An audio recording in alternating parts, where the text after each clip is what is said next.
इसको हम लेजीनेस बोल रहे हैं, इसका मतलब ये नहीं है कि आप पूरा दिन सिर्फ बैठे रहते हैं, कुछ ना कुछ तो करते होंगे। हाँ जी। लेकिन अपने गोल से रिलेटेड कम करते हैं। हाँ जी। और जो चीजें वो ज्यादा करते हैं, जैसे टेलीविजन हो गया, मोबाइल हो गया, ये सर जैसे लाइक अगर मैं स्टडीज कर रही हूँ, मैं स्टडी कर रही हूँ कुछ, तो मैंने ओनली सोचा कि अगर अच्छा मैं 1 घंटे में अपने 2 चैप्टर्स कंप्लीट करूंगी, बट 15 मिनट्स में मैं इतनी ज्यादा बोर हो जाती हूँ कि अब नहीं करना। मतलब ये है कि जो लेजीनेस का एक कॉज जो आपने यहाँ पे वर्ड यूज किया, दैट इज बोर हो जाती हूँ। Is boredom the cause of laziness?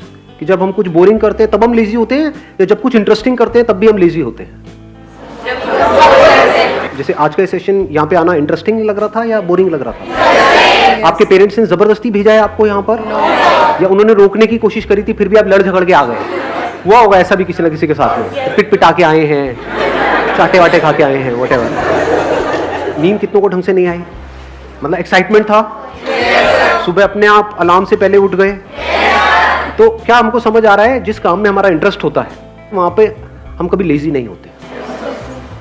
और ये भी हो सकता है कि आपको कुछ इंटरेस्टिंग लगता है लेकिन मुझे बोरिंग लगता है, तो जैसे ही मेरे से वो काम करवाया जाएगा तो वहां पर मैं लेजी हो जाऊंगा। तो इसका जो कनेक्शन है बोर्डम से है। जैसे एक बीमारी होती है ना, उसके कुछ सिम्टम्स होते हैं, ये कॉज नहीं है बीमारी का। जैसे फॉर एग्जांपल आपका पेट खराब हो रहा है, तो वो सब सिम्टम्स हैं जो भी कुछ हो रहा है। बीमारी का जो कॉज है वो कुछ और है। अगर उस कॉज को हम समझ लेते हैं तो there is a strong possibility दोबारा से वो सिम्टम्स आने बंद हो जाएंगे। लेकिन अगर हम सिम्टम्स को ही ट्रीट करने की कोशिश करते हैं तो हर थोड़े दिन बाद वो आते रहेंगे जब तक कि कॉज वहां पर पड़ा हुआ है। तो आपको देखना है कि आप कॉज को ठीक कर रहे हैं लेजीनेस के, या सिम्टम्स पे काम कर रहे हैं। वो पता कैसे लगेगा? जैसे ही एक्सटर्नली कोई मोटिवेशन आता है, यानी मेरी वीडियो देखी या कोई एनर्जेटिक सा गाना सुना, कर हर मैदान फतेह और ये वो, आपने कहा अब तो फतेह करके ही रहूंगा। मतलब भैया यही तो गाना चाहिए था, मिल गया। हाँ, और सुना गाना या मेरा कोई सेशन देखा, एकदम से एक्साइटेड हो गए, एकदम से चार्ज अप हो गए, लेकिन उसकी थोड़ी देर बाद बैक टू नॉर्मल। तो इसका मतलब क्या है? आप सिर्फ सिम्टम्स पे काम कर रहे हो, और अगर बार बार ये काम करते भी रहो तो इससे कुछ होने वाला नहीं। ये टेम्परेरी सॉल्यूशन है, देखोगे थोड़ी देर के लिए चार्ज अप हो जाओगे, फिर वापस से back to normal, back to normal, back to normal. दूसरा क्या है? परमानेंट। अगर आप इसके कॉज को अगर आपने पकड़ लिया है तो, कि एक्सटर्नली चाहे आपको कोई आकर के बोल रहा है कि मत करो मत करो, लेकिन आपके अंदर से आ रहा है कि नहीं, I am on the right path. ये बोले, वो बोले, वो बोले, कोई भी मुझे बोले, चाहे पॉजिटिव चाहे नेगेटिव, उससे फर्क क्या पड़ता है? मुझे करना है तो करना है। अब आपके ऊपर लेजीनेस हावी नहीं हो सकती। तो अगर ऐसा हो जाए तो काम हो गया। अब ऐसा कैसे होगा? वो सिर्फ तब हो सकता है जब अब किस तरह से हमारी ब्रेन काम करती है उसको ध्यान से समझ जाओ। हम क्या करते हैं, क्यों करते हैं, अगर वो हमको फंडामेंटल्स क्लियर हो जाए तो उन फंडामेंटल्स के बेस पे हम कोई भी इक्वेशन बना सकते हैं। Do you want me to go in the fundamentals, या फिर आपको स्टेप्स बताऊं? लेजीनेस से बाहर आना है, स्टेप 1 ये है, make a plan. Step 2 stick to it.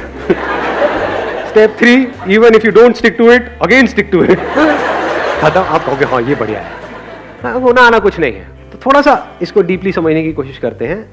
हमारी ब्रेन, आपकी ब्रेन नहीं, मेरी ब्रेन नहीं, हमारी ब्रेन इसी तरह से काम करती है, based upon pleasure, seeking pleasure and avoiding pain. क्या हम सुबह से रात तक जो भी कुछ करते हैं ऐसे ही नहीं करते हैं? जैसे भी आप एक्ट कर रहे हो, अपने आप से झांक करके देखो अपने माइंड के अंदर, क्या हम ऐसे ही नहीं एक्ट कर रहे हैं? Based upon reward and punishment. अब ध्यान से समझना प्रॉब्लम क्या है। यहां पे एक बहुत बड़ा कॉन्फ्लिक्ट है, बहुत बड़ा कॉन्ट्रडिक्शन है। जो भी आप करना चाहते हो उसके लिए जो करना पड़ेगा वहां पर पेन है। We don't want to go to school और कॉलेज और इवन एट वर्क। आप में से कितने वर्किंग है, इन द सेंस के जॉब कर रहे हैं? आप लोगों को काम पे जाने में मजा आता है, या जब महीने के एंड में जो मिलता है हाथ में उसमें ज्यादा मजा आता है? कि अगर बिना जाए मिल जाए तो अरे मजा आ गया। कि अभी अगर 6 days अ वीक है, वो 5 days हो जाए, 4 days हो, 3 days हो जाए, मजा ही आ जाएगा। मतलब समझ लो क्या हो रहा है। You want to avoid it, you want to avoid work and you want to get all the pleasures that comes through money. कि काम ना करना पड़े, मिल जाए फटाफट से जो मुझे चाहिए। तो अभी कॉन्फ्लिक्ट क्या है यहां पर? बहुत बड़ा कॉन्फ्लिक्ट है कि जो भी आप करने वाले हो उसका रिजल्ट आएगा बहुत बाद में, और ये भी श्योरिटी नहीं है कि रिजल्ट आएगा या नहीं आएगा। फॉर एग्जाम्पल किसी एंट्रेंस की आप तैयारी कर रहे हो, ये भी श्योरिटी नहीं है कि आप क्रैक कर पाओगे या नहीं कर पाओगे, और अगर ये श्योरिटी भी है तो कितने साल बाद जाके उसका रिजल्ट आएगा? 2 साल, 3 साल, 5 साल। लेकिन अभी हाथ में पॉपकॉर्न लिया और टीवी देख रहे हो, वहां पे प्लेजर कितनी देर में आया? इमीडिएट आ रहा है, तो ब्रेन क्या करेगी? इमीडिएट की तरफ ही जाएगी। ये पूरी की पूरी जड़ है जो हमको पकड़ में आ रही है। तो अब इसका रास्ता क्या है, इसका सोल्यूशन क्या है? अब होता क्या है, एक मजेदार बात आपको बताऊं, हमारे पास गोल्स भी होते हैं, ड्रीम्स भी होते हैं, लेकिन तब भी हम पेटी प्लेजर्स में उलझ करके रह जाते हैं। करना कुछ चाहते हैं लेकिन करते कुछ और है, जिसका हमारे गोल से कोई कनेक्शन नहीं होता है। अपने गोल्स को पोस्टपोन, ऐसा क्यों होता है? एक है ड्रीम, एक है विजन। विजन मतलब क्या, कि मेरे को ये करना है, इससे पहले मुझे क्या करना पड़ेगा, मेरे को ये करना पड़ेगा, फिर ये करना पड़ेगा, फिर ये कोर्स, ये कोर्स। विजन को आप जितना क्लियरली देख सकते हो रियलिटी बनते हुए, और वो vision as good as real है आपके माइंड में, दुनिया के लिए नहीं है, हो सकता है आपके घर वालों के लिए भी नहीं है, but you know it for sure that I have a plan, a full proof plan. मैं कर जाऊंगा, मैं कर जाऊंगी, ये मेरी विजन है, इसको मुझे अचीव करना है इतने साल के, आई विल डू इट। तब वहां से ब्रेन में कुछ केमिकल्स रिलीज होने शुरू हो जाते हैं। आपके अंदर सेल्फ रिस्पेक्ट होनी चाहिए। जिनके अंदर सेल्फ रिस्पेक्ट होती है वो कभी भी आलसी नहीं मिलेंगे आपको।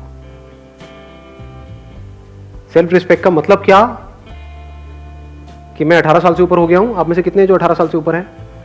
हाँ, सारे हैं। तो दैट मीन्स कि अगर आपके अंदर सेल्फ रिस्पेक्ट है तो अगर है तो क्या आना चाहिए अंदर से, कि मुझे बैठे बैठे नहीं खाना है अपने माँ बाप का, फ्री में मुझे कुछ भी नहीं चाहिए, 1 रुपए भी नहीं चाहिए किसी से भी, चाहे वो मेरे माँ बाप हो चाहे कोई भी हो, अपने बेस पे कुछ करना है। ये सेल्फ रिस्पेक्ट हमारे अंदर होनी चाहिए। ऐसी बहुत कम लोगों में मिलती है। कहीं पे भी कोई ऑफर निकाल दो जहां पे ये बोल दो कि हाँ ये लकी ड्रॉ है, और लाखों लोग इकट्ठे हो जाते हैं, सब भिखमंगे भरे पड़े हैं। ये कैसी सोच है? आपको अपनी एक किस्सा सुनाऊं, मतलब एक बार गोवा में एक कैसीनो है, तो मैं और मेरा दोस्त वहां पे खेलने गए। तो मेरा जुआ खेलने का सीधा सा उसूल है कि जुए में मैं चाहे जितना मर्जी जीत जाऊं, मैं उसको अपने पास रखूंगा नहीं, मैं हार के ही उठूंगा। मैं पहले ही फिक्स कर लेता हूं अपने माइंड में कि इतना मुझे हारना है। लोग खेलते हैं जीतने के लिए, मैं खेलता हूं हारने के लिए। अब आप कहोगे हारने के लिए क्यों खेलते हो, पागल हो क्या? अरे खेलने में मजा आता है ना। जैसे हम मूवी देखने जाते हैं तो वहां से कुछ मिलता थोड़ी है। मूवी देखने के बाद में आपने 1000 रुपए खर्चा तो क्या मिला एंड में? मूवी देखने में मजा आया। ऐसे जुआ खेलने में मजा आता है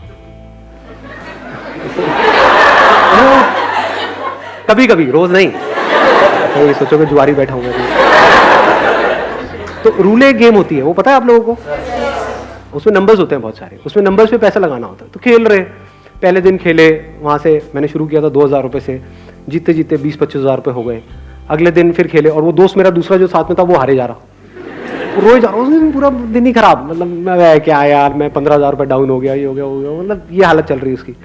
मैं यहाँ पे जीत के भी खुश नहीं, मैं वो खेलने में मजा आ रहा। अच्छा अब ऐसा होगा चलिए यहाँ लगाता हुआ करते करते 75-80 हजार रुपए मैं जीत चुका था 2000 रुपए से। तो वहाँ पे जितने प्रोफेशनल जुआरी बैठे होते हैं कैसीनोज में, आप अगर कभी गए हो तो आपको पता होगा, जिनका रोज का होता है, मतलब उनकी शक्ल से पता लग रहा था घर बार सब बिक चुका है। मेरे को आ करके नहीं छाड़ा, भाई उड़ जा उड़ जा उड़ जा उड़ जा, मैं उड़ जा उड़ जा उड़ जा, मैंने भी ये गलती करती है। मैं कहा क्या मतलब, क्या उड़ जा, मतलब मैं जीत के चला जाऊं? ये जुआरी कैसे बनते हैं? जीत करके बनते हैं, हार करके बनते हैं? कोई भिखारी कैसे बनता है? जब उसको भीख मिलती है तब बनता है भिखारी, या भीख नहीं मिलती है तब बनता है? जिसको नहीं मिलेगी, उसने कोशिश करी भीख मांगने की, उसको मिली ही नहीं, वो कहेगा नहीं भिखारी बनती मेरे लिए है ही नहीं। जिसको मिल गई वो भिखारी है, जो जीत गया वो जुआरी है। तो ये बेसिक से फंडे हैं लाइफ के। तो मेरा फंडा क्या है कि चाहे जितना मर्जी हो जाए, तो 75-80 हजार रुपए कैसीनो के भी बंदे वो सब एक्साइटेड हुए पड़े कि अगर मैंने ये लगा दिया एक नंबर पे तो उसका 35 गुना या 36 गुना हो जाता है। तो उनकी भी एक लिमिट होती है कैसीनो की। तो सबकी हवा टाइट थी, क्योंकि मैं पागलों की तरह खेल रहा था, क्योंकि मेरे को जीतना ही नहीं था, मैं तो हारने के लिए खेल रहा था ना। समझ लो, और लोग जीतने के लिए खेलते हैं, हारने से उनकी फटती है, मेरा ऐसा कुछ था ही नहीं। यहाँ पे मैंने क्या किया, वो पूरा का पूरा पैसा यानी 70-80 हजार रुपए एक नंबर पे लगाया और उठ गया वहां से।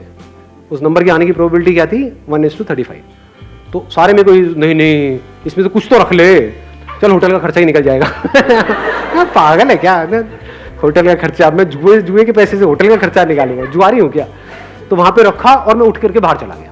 बाद में दोस्त ने आकर के बता दिया मुझे कि नहीं आया, और अगर वो आ जाता तो 70,000 into 35 करना कितना हुआ? 25-30 लाख रुपए हुआ मेरे ख्याल में। हाँ, तो उतना कैसीनो को मुझे देना पड़ता। तो आप समझ सकते हो कि कैसीनो की क्या हालत हुई थी। सोचो अगर वो नंबर आ जाता तो 25-30 लाख रुपए उस कैसीनो को देना पड़ता, लेकिन अगर वो 25 लाख भी आया था तब भी मैंने वहीं पे टेबल पे छोड़ देना था। चाहिए ही नहीं, मतलब ही नहीं। इसको क्या बोलते हैं? Self respect. When I was getting married to my wife, अभी I'm not too sure ये बातें बतानी चाहिए नहीं, बट तो ना बता दो आप, तो हर चीज़ बता दो सर, कुछ भी बता दो, आपका क्या जाएगा, आप तो अपने घर, मेरी वाट लग जाएगी एनी हाउ। तो बट इतनी कोई बड़ी बात नहीं है, छोटी सी बात है, तो बता देता हूँ, सच है तो उसमें बताने में क्या डर। When I was getting married to my wife, तो उस टाइम पे मेरे पास में एक सेकेंड हैंड मारुति एस्टीम थी।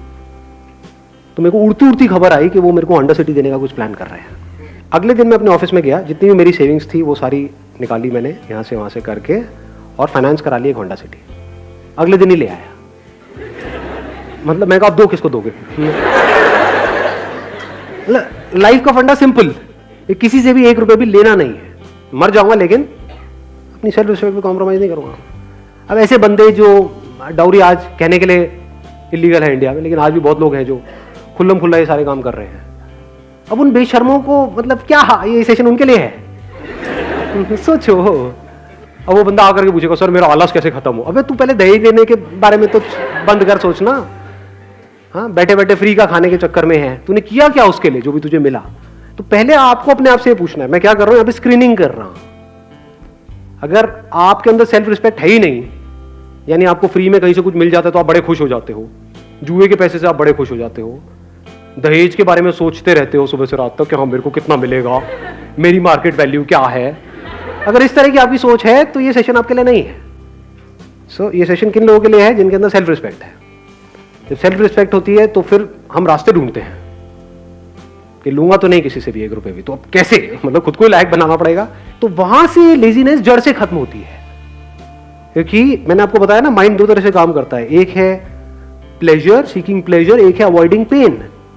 यानी कि अगर आप पूरे दिन ये सोचते रहो कि मुझे अपने किस पेन को अवॉइड करना है, और वो पेन जिसको आप अवॉइड करना चाहते हो वो पेन उससे बड़ा होना चाहिए जो पेन आपको हो रहा है वो काम करने में जो आपको करना पसंद नहीं है। आया ऊपर से क्या?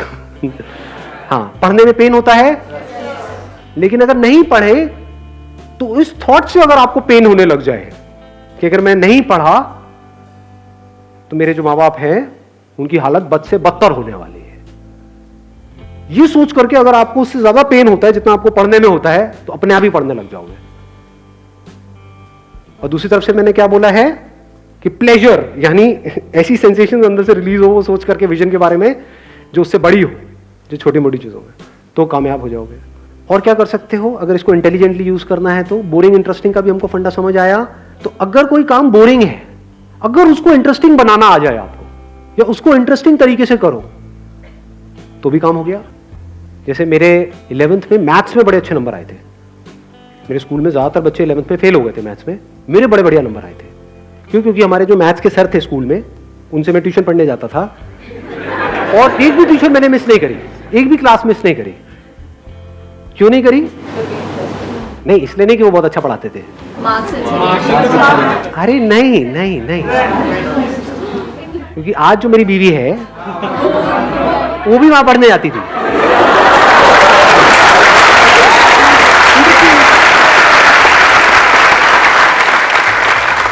मतलब वो एक प्रॉब्लम देते थे तो सबसे पहले मुझे ही सॉल्व करनी थी वो प्रॉब्लम, क्योंकि तभी तो स्टाइल मारता ना, तभी तो मैं उसको पढ़ाने के लायक बनता पीछे से।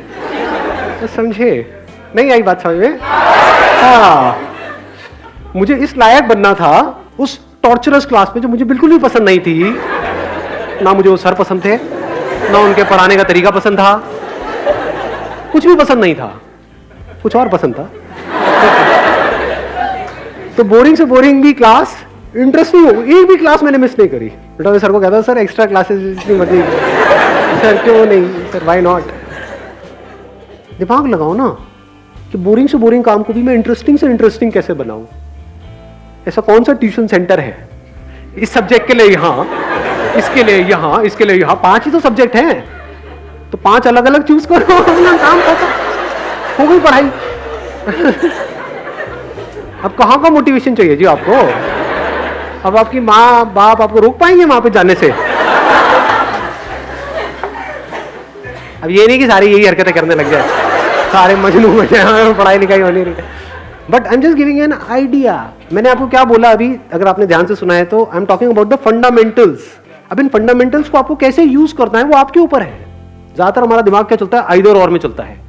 जैसे मैं बात करता हूँ अपने किसी सेशन में कि भाई मोबाइल की ये प्रॉब्लम्स है, तो लोग सामने से क्या बोलते हैं, सर क्या मोबाइल छोड़ दे?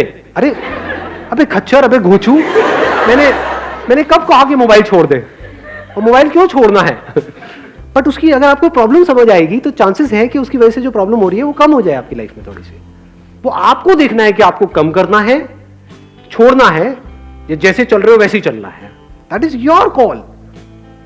यानी जिस मंजिल तक आपको पहुंचना है, अगर वो मंजिल बिल्कुल क्लियर है माइंड में, and if you are really passionate about reaching there, वो मंजिल आपको साफ नजर आ रही है, तो रास्ता चाहे जितना मर्जी मुश्किल हो वो भी अच्छा हो जाता है।